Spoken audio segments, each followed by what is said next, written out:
I'm Lisa Stone.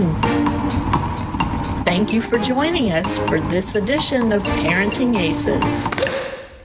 Welcome to the Parenting Aces podcast. Thanks for tuning in this week. We are going to be talking red, orange, green, yellow tennis this week. I got an email recently from one of you asking for me to delve into this topic a little more deeply, and I'm happy to announce that I have a coach who specializes exclusively in these young kids and the new USTA progression. And so we're going to talk detail about what each level looks like, what the goals are for each level, and how to determine when it's time for a child to move up to the next ball. So I hope you enjoy this week's podcast with Coach Michelle Brown. And if you have any questions, please make sure to check the show notes. I have links in there to all kinds of materials that will help you better understand what USTA's rules are. I also will have links there to UTR events and to the Little Mo events, which are alternatives to the USTA tournaments. So check the show notes. And in the meantime, sit back, relax, and enjoy my conversation with Coach Michelle Brown. Michelle Brown, thank you so much for joining us on the Parenting Aces podcast. Thank you for having me. So I got this email from one of my followers about a week and a half ago, asking if we could explore the youth tennis progression in greater detail as it pertains to red, orange, green, and yellow. And this came from a dad who is a former collegiate player and came through tennis many moons ago. He now has a 5-year-old son and is trying to figure out how all this works. And I thought, gosh, I haven't really addressed this topic in a long time. So let's get into it. And thankfully, Michelle, you agreed to come on the podcast since you focus your coaching efforts mainly with the beginning entry-level players that are going through this progression. And so I'm so excited to get your expert opinion on how this all works. Well, thank you. Yes, it is not an uncommon question that was presented. I get a lot of parents who have gone through the system and have played, now have young children, and they come through my door and say, well, what's with all these different colored balls? Well, I never had that. Why do they need that? And it's a really good point because, yes, they had success with just a yellow ball. But what is now offered is so much more superior than what we had when we were kids. So in a way, his kid is really lucky. And, the differences in the balls based on the age, just for those that don't know, red, orange, green, and yellow are the 4 color balls, and they are all at different compressions, which means that they bounce differently. A red ball is going to bounce lower and slower as compared to as we work our way up through the orange, the green, and the yellow, and it's going to get faster and bounce higher just based on those levels. So when a 5-year-old, or in a lot of cases, a 4 or 3-year-old at our club here, when they start out, that lower ball helps them hit in their proper strike zone. As an adult player, I know one of the shots I hate to hit is that high forehand when somebody hits a lot of top spin. It's not my greatest shot. I wish it was. But what the red ball, orange ball, green ball, yellow ball, what that starting out at that red takes that away. They get those nice shots right in their strike zone. So they're starting out with the proper grips. They're starting out with the proper height, setting them up for success. You can have somebody that goes in and can hit a yellow ball, but what you end up is they start creating bad habits because they're making those adjustments for the different bounce of the ball and the speed. So It's really a great way at any color based on their age coming in. It just kind of guides them through that process and sets them up for success. So let me just ask you really quickly before we go too much further, what is your tennis background? So I am a scrappy player. I was self-taught as a teenager, very athletic in all sports, so I just started playing. I'd like to say that Steffi Graf taught me how to play. I watched Wouldn't on we all? TV. I know, wouldn't that be wonderful? Yeah. You know, that her beautiful one-handed backhand. I have the scrappy version of that. But I was a very self-taught player. I love the game. I was very motivated to learn and wanted to do so. I started playing a lot in my 20s and playing even more as I had a daughter who I wanted to be able to play tennis with. So my tennis background kind of evolved more with my daughter than with anything else because I took her at 5 and 6 years old to the traditional, we're on a full-size court, yellow tennis balls, and she had some really great pros along the way, and she had some that just said, oh, you missed that ball, run a lap. Missed that ball, run a lap. This tiny little thing. So to me, this progression really stood out as something that would have helped my daughter, really love the game of tennis, and it just missed the mark with her, unfortunately. That being said, about 12, maybe 13 years ago, the USTA brought out rally ball, the precursor for the ROGY. And that got her back on the court, that fun and games. I got involved with that, got her playing with those, and we started playing junior team tennis. And from there, I found out that I could actually get paid for organizing and teaching kids tennis. So I got more and more involved with the USPTA, with the USTA, and here I am today. I'm running a red ball tennis facility. I teach all levels, but my facility has 4 indoor permanent 36-foot courts, and I see about 200 kids a week that come through my doors exclusively for red ball. Wow. So you are getting the teeny tiny beginners. I am. That's awesome. They're It is so so fun. much fun. And I do have to say, it's not easy. It's not easy with the teeny tiny beginners. It's not, but I love it. My passion is getting people started to play and setting them up and seeing their success and seeing their progression. So it's very rewarding on my end, which is why I do it. That's fantastic. So let's talk about the specifics of red, orange, green, yellow, the court size, the racket size, the ball bounce and compression and all of that. Let's start with red ball. Let's start at the beginning. And I would love for you to talk about with the red ball players, what is the equipment that they are supposed to use? What size court are they on? And is there competition for red ball? Okay, great questions. So for the red ball, you are on a 36-foot court, which is adorable. And a lot of people may have seen it very similar to what a pickleball court looks like in size. And the nets are also very similar height. The racket, we start out with a 19-inch racket for somebody that's brand new. And the maximum size racket on a 36-foot court is a 23-inch racket. So, and in between, there's a 21-inch racket. We really base that on their size when they first start. We don't want anybody out there on the court that has a racket as big as they are. And believe it or not, it happens. They come in with a racket that mom or dad may have had or a sibling, and they're like, I'm ready to play. And we're like, let's just try this one first, see if we can control the ball. So the red ball, again, it has 3 racket sizes and the 36-foot court, much smaller, but yet these kids are learning how to control a ball on this size court. They're learning how to serve. They're learning how to rally. And, we really focus on all the shots as we go through the progression. There is not a Oh, sorry, go ahead. I was going to say, you mentioned grips before. So, I mean, from day one, are you starting to teach them the different types of grips, or do they start with a continental and red ball and then progress as they move on, or how does that work?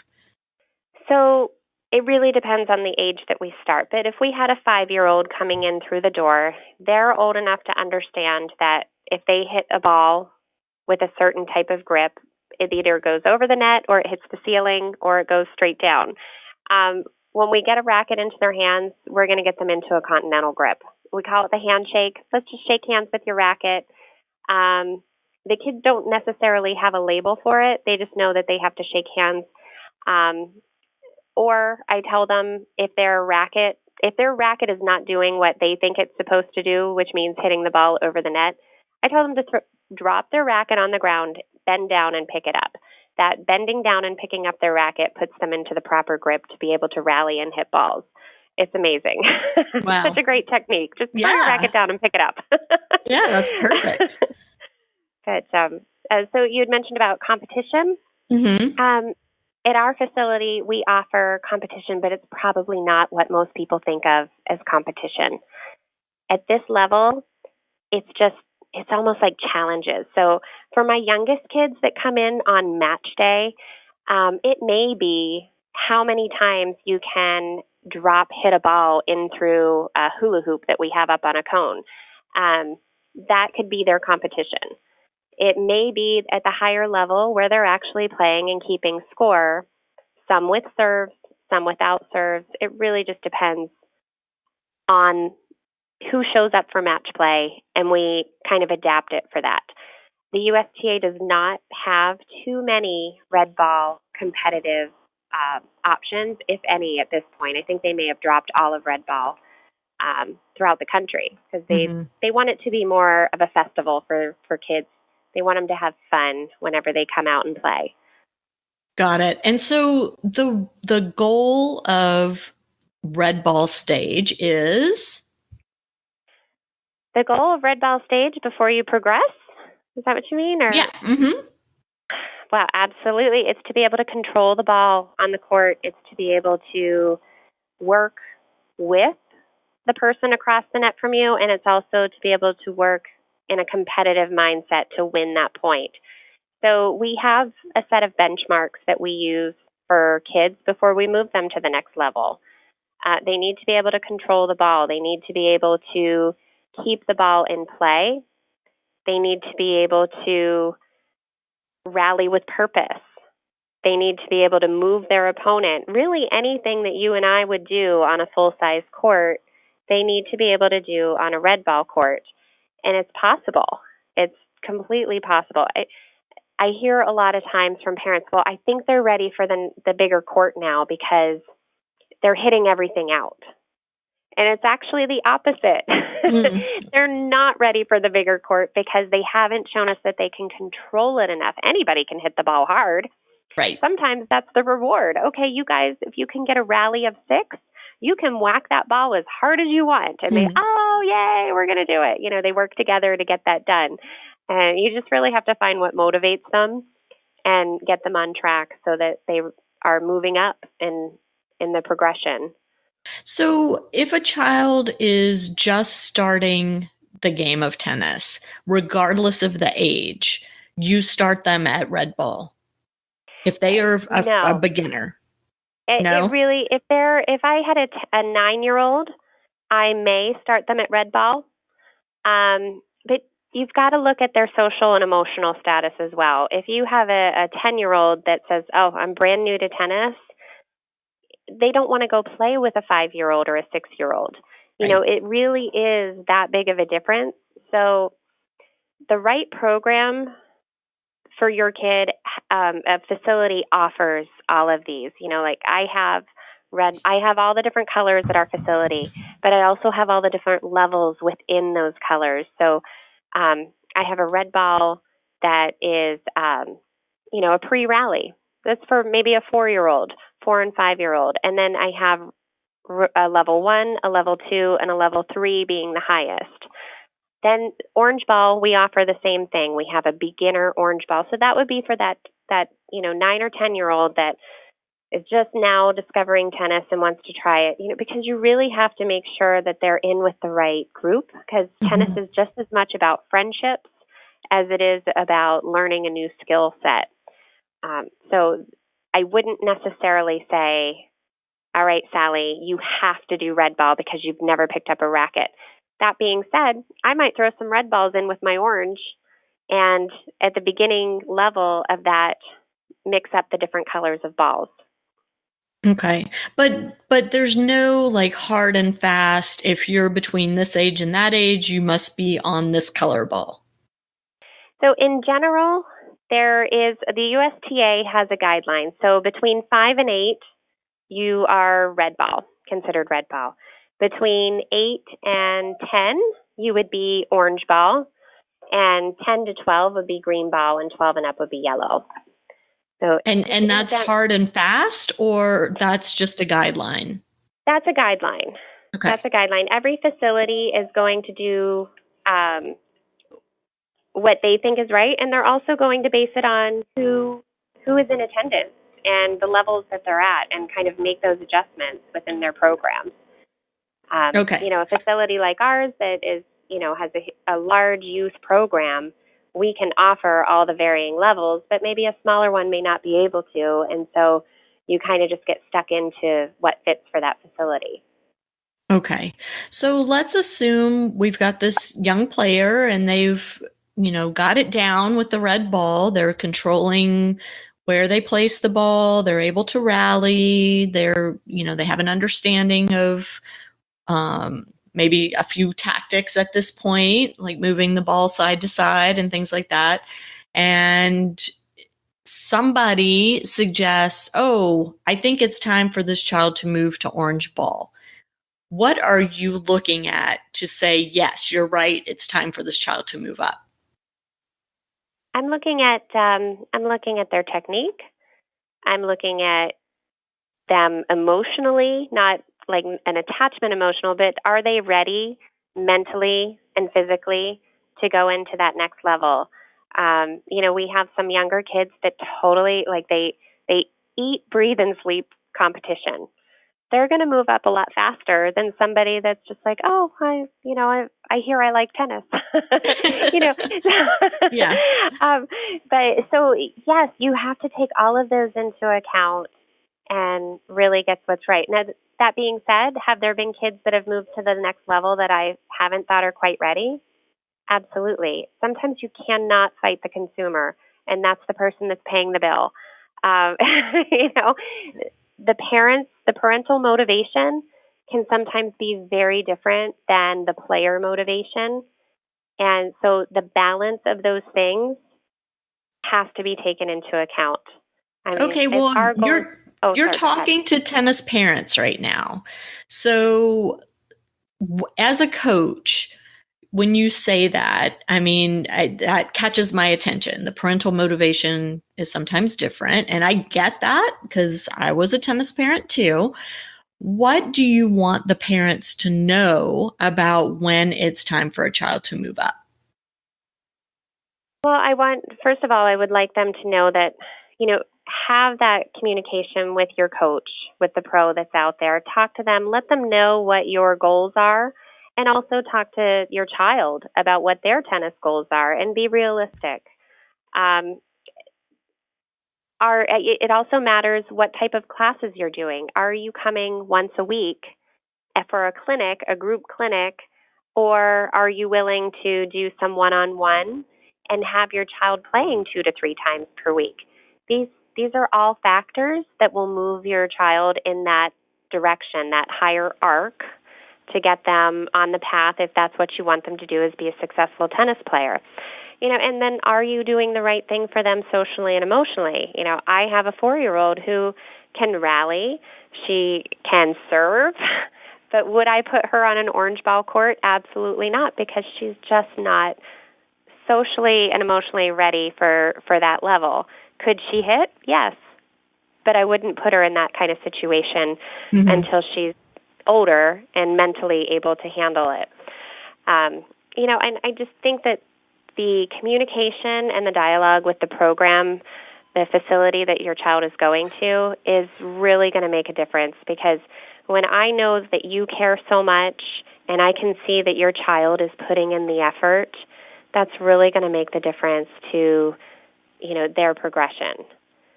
We're looking out for you. We want all of our children to be successful, but we also know that sometimes this is just an activity that they do once a week, and they could do it once a week for the next 5 years and not move up that much unless Right. it's inside of them to want to do that. Right. And I guess I neglected to ask that question.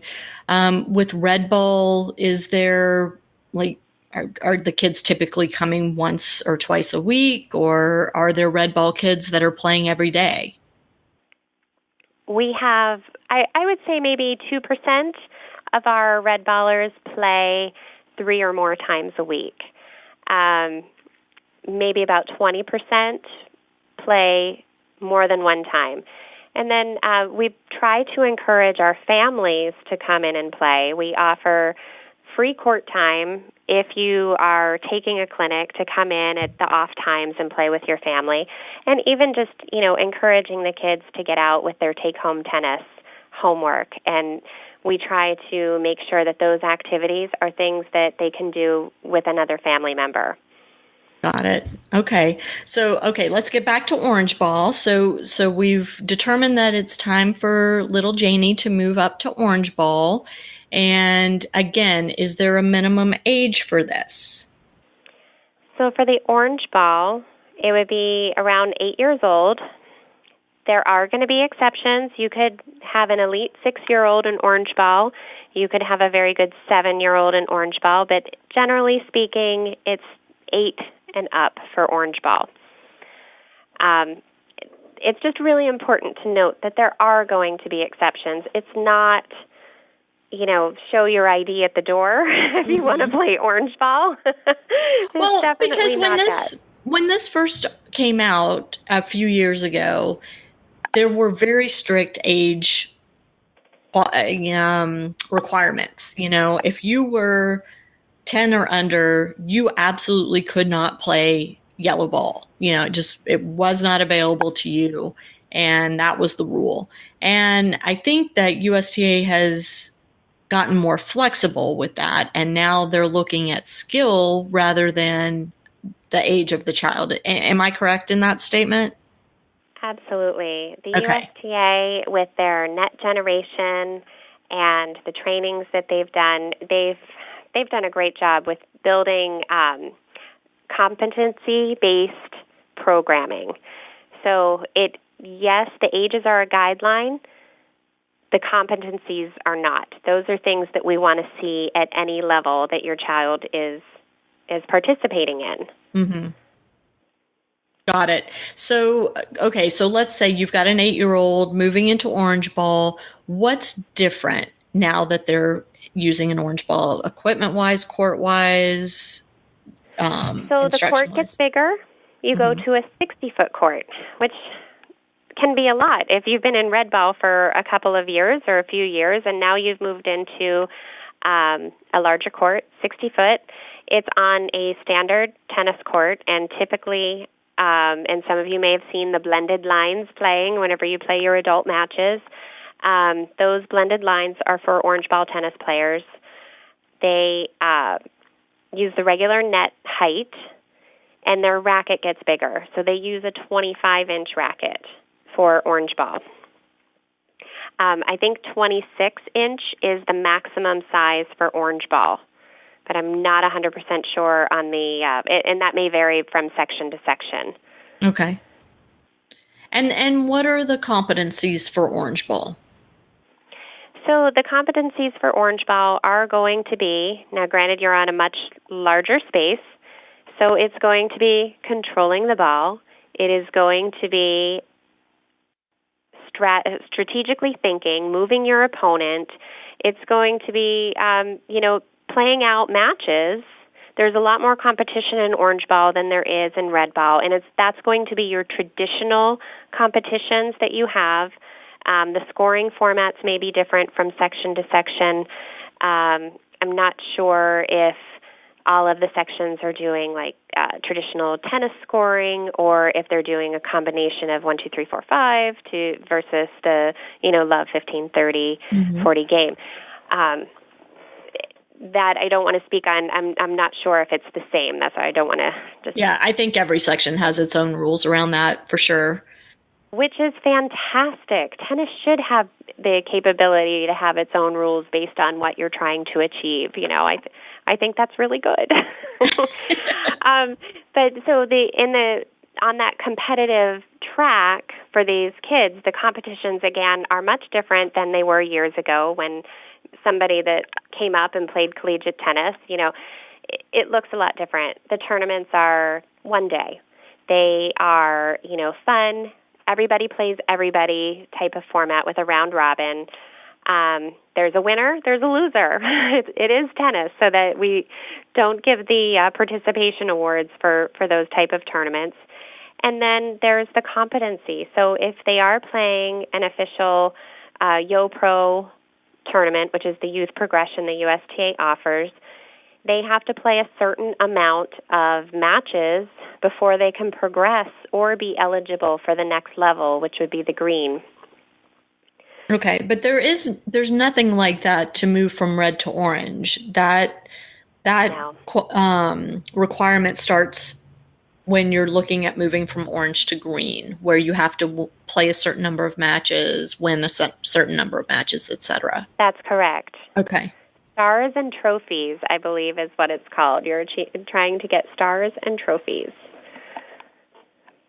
And so you can check that on Tennis Link, is my understanding. You can look at your child's record on Tennis Link to determine how far along they are toward moving up to now green level. That's correct. Yes, that's correct. So it is kind of nice, with everybody having their USTA number, they can track that. There's also UTR, which I'm sure you've touched upon in some of your podcasts. But yes, ma'am. We're starting to see more and more, especially the juniors, looking to the UTR level versus USTA ranking. So the orange USTA is coming around with that.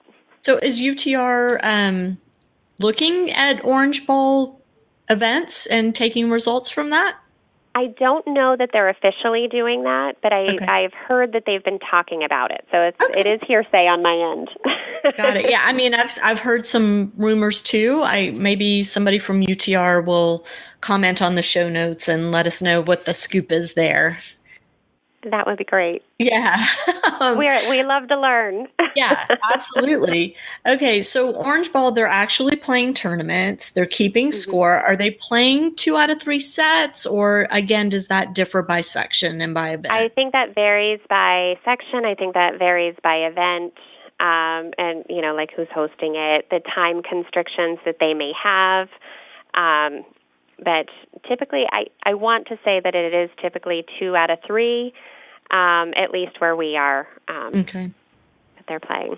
Cool. And so Orange Ball, again, we're saying they start around age 8. And how long are they typically in Orange Ball? And I know it varies child to child, but if you can give us a general idea. I would say that they're in Orange Ball for, maybe 2 years on average before they move into green. And really, again, it's that progression. It's making sure that they're having success at the orange ball level before you move them up. In our area, green ball has not really taken off. I mean, yes, we have it, but we don't have a lot of children participating in the green before they, jump on to they do the minimum, I should say. They do the minimum required before they move on to, like, junior tournament level and, the full-size court. Mm-hmm. So from orange, you could move directly to yellow, potentially? Not with the USTA. Okay. No. Okay, so no. And this is where it gets so confusing to me. Okay, so let's say a kid doesn't discover tennis until they're 10 years old. So, and let's say they've, been playing soccer, they've been playing baseball, softball, lacrosse, whatever they've been doing up until this point. So they've got a good base of athletic skills, and, they pick up a racket and they're, pretty proficient from day one. They're not going to start as a 10-year-old on red ball, presumably, No, right? absolutely not. No way. Mm-mm. Yeah. So they're going to start at orange, and then they're going to hopefully progress very quickly to green. Sure. And the way they have to do that, not necessarily within the program that they're going, but if they're playing competitively, they have to prove themselves on the orange court before they can officially, tournament-wise, move to the next level. So that could be in one of those scenarios where it puts people off or puts a kid off, like, oh, I got to go play on orange. I've been playing on the full-size court. It's the same thing that happened when this was first, rolled out, that, kids were forced to fit into this new format, and they were maybe past that for quite some time. But yes, so there are going to be those instances where you have a 10-year-old that comes in, he's very athletic, and, can very much take on the full-size court with a green ball, but yet from a tournament perspective, he would have to prove himself. And that means he would have to go into either play the minimum amount of orange ball tournaments to move up, or go and win. Right. And I know, this is where I think a lot of people do get frustrated, is that scenario where you've got a kid that didn't start playing tennis at age 5. They waited till they were 10, 11 years old to start. And they have the size and strength and skills to be on a full court with a yellow ball even. And yet they're being told they can't enter yellow ball tournaments. Right. No, I can certainly understand the frustration. And just kind of off the cuff, well, what took you so long to find tennis? Yeah. But that being said, in those scenarios, yes, those are the hoops that are going to have to be jumped through. And it is unfortunate that there's not a pass for those superstars that definitely exist out there. We're not saying that, every parent thinks that their child is the best. Of course they do. That's your job. Right. But, there are those hoops that have to be gone through, and it's a temporary thing. It is temporary. It's that small amount of time. And again, it's going back to, what are your goals for you as a parent, for your player, and for your player? For me personally, when I started out, it was inside of me. I wanted to play, and I would do whatever it takes so that I could get to that next level. And I like to think that I still do that on the tennis court.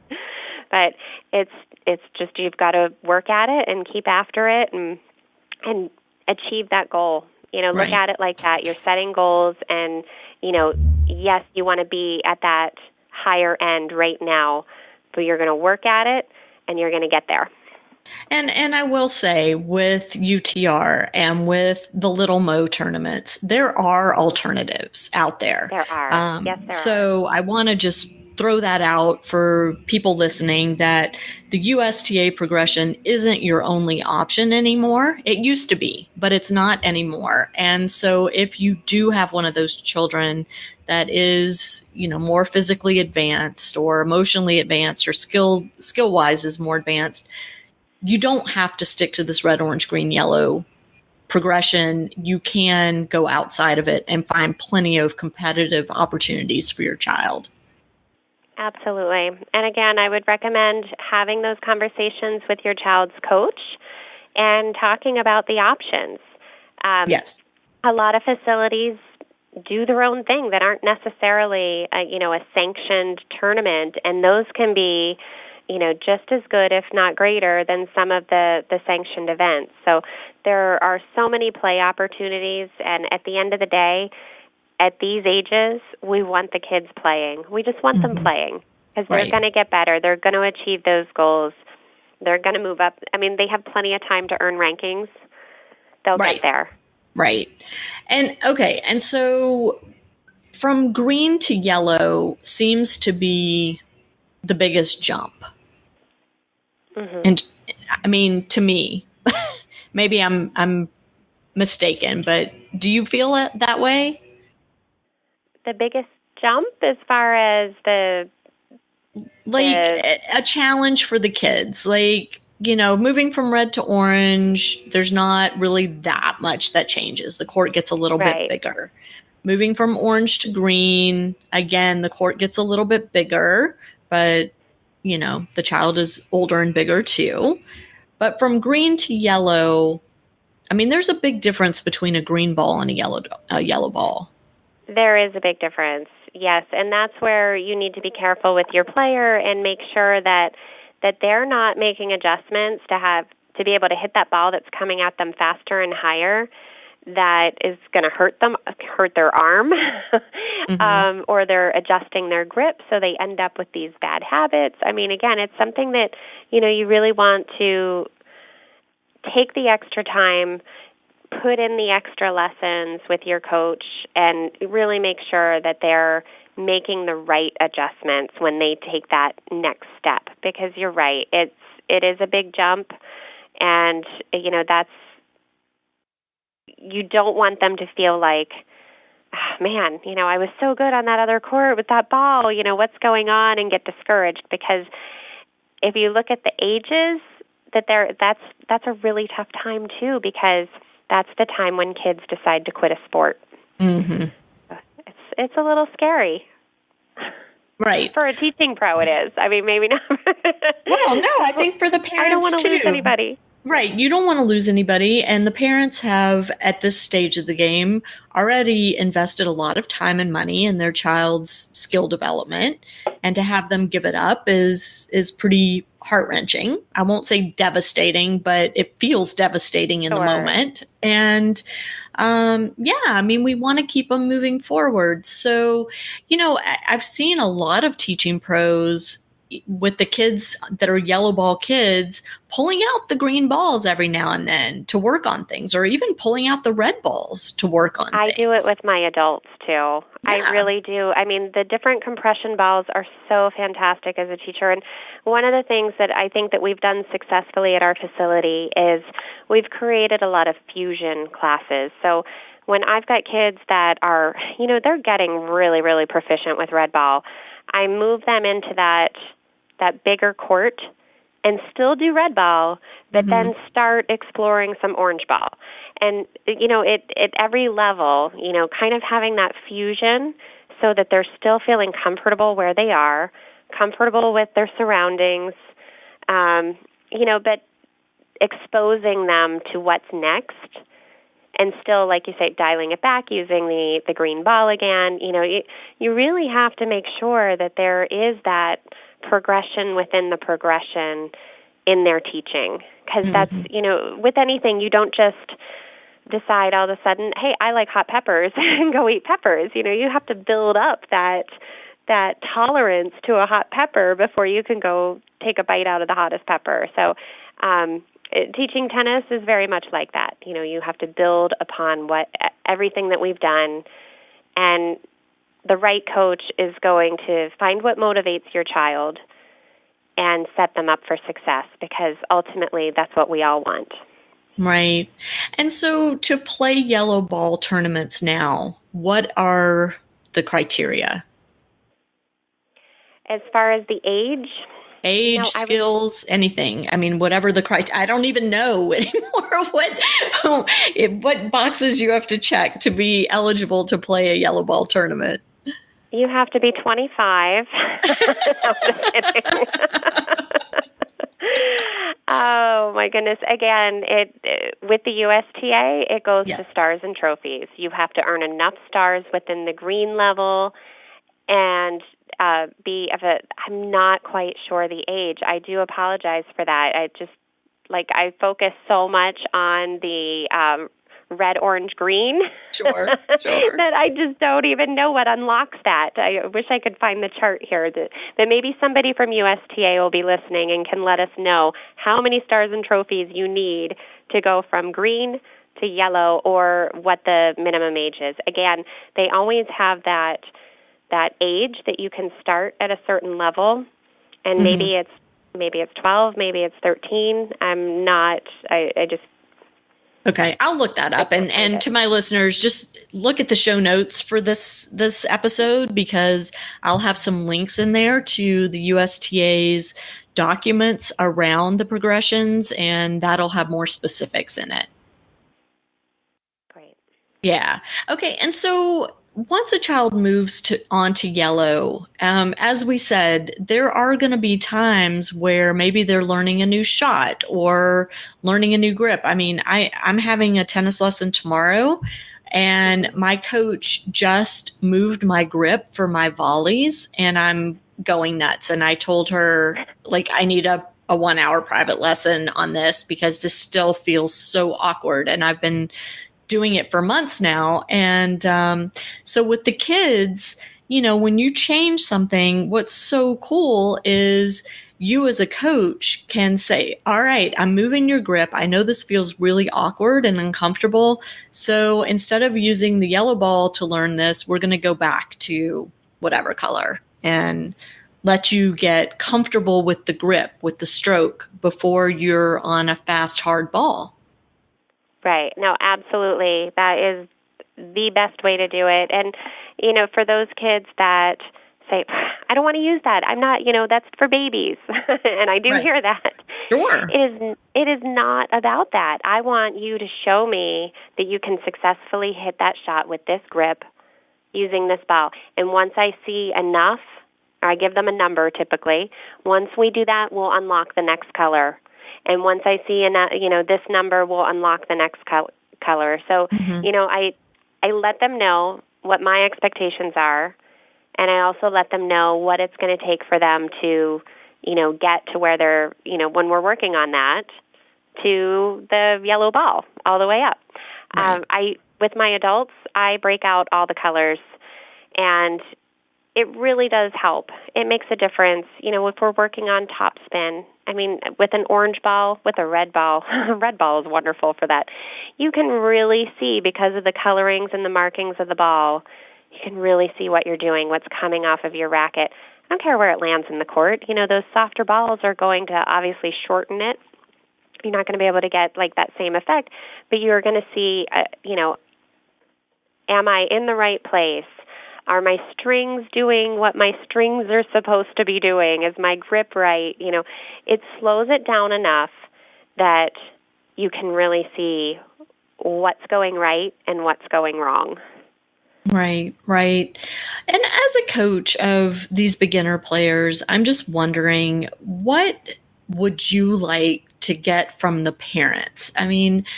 Do you work on educating the parents along with the children, or is your preference to have the parents come out? It sounds like you want the parents to come out on the courts and hit with the kids in between their sessions with you.